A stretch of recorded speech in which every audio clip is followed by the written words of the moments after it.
Welcome back. This brief will cover the terrain analysis that was performed in support of Operation Scorpion Strike, which will be conducted at the Bahía de Los Ángeles in Baja California from 18 to 20 August 2025. Here's the agenda. This analysis follows the standardized method for analyzing terrain established in the U.S. military. The acronym OAKOC is helpful in remembering the minimum areas of review in planning a military operation. That's observation in fields of fire, avenues of approach, key terrain, obstacles, and cover and concealment. This framework helps military commanders and planners describe how the terrain can affect both friendly and enemy operations. This product follows the U.S. Army standard format established in ATP 2-01 TAC 3, Intelligence Preparation of the Battlefield. It will help in the generation of the modified combined obstacle overlay, which together with the threat template will ultimately produce a situation template for use throughout the joint formation. This spreadsheet breaks down the 5 categories into variables with descriptions that are unique to this region and area within the low desert coastal area of Baja California. Let's begin with a cursory analysis of the Bahía de Los Ángeles, which is our primary area of operations. The Bahía de Los Ángeles offers limited but viable landing beaches with direct road access inland. Defenders holding high ground west of town could dominate the approaches, so neutralizing these positions prior to the landing is critical. The bay's islands provide both an obstacle and an opportunity. Controlling them during the operation would greatly improve force protection and observation. Shallow waters near the beaches require precise navigation, and logistics must account for the remote desert location with minimal infrastructure. Now let's take a deeper dive by starting with the easily observable and fields of fire. The bay is semi-enclosed by headlands and scattered islands, notably the largest one, which is Isla Ángel de la Guarda, which offer both natural concealment for staging and elevated observation points for defenders. The town and nearby ridgelines allow defenders to observe most of the shoreline approaches. The water is generally clear and shallow near shore, reducing surprise for close-in landings if defenders have optics. For fields of fire, elevated terrain to the west and northwest offers excellent arcs for small arms, machine guns, and indirect fire toward landing beaches.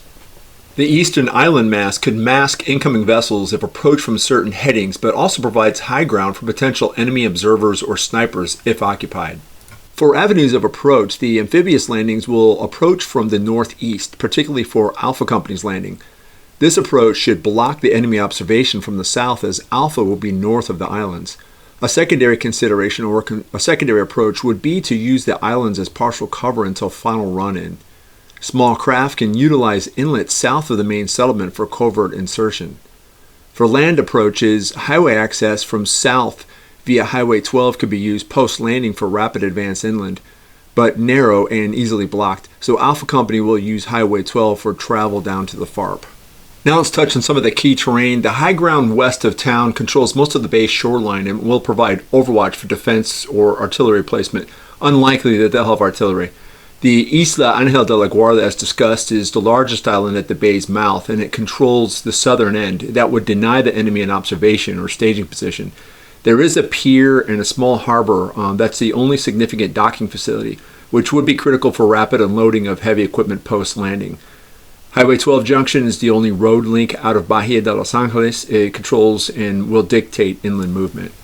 For natural obstacles, specifically for the landing craft, the shallow sandbars and coral heads are going to be a problem near shore.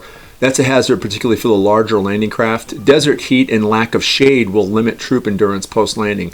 And then for the AAVs, the rugged inland terrain will slow mechanized movement. That's a big consideration for the southern amphibious landings. Man-made, so this is potential enemy prep, and these are some assumptions.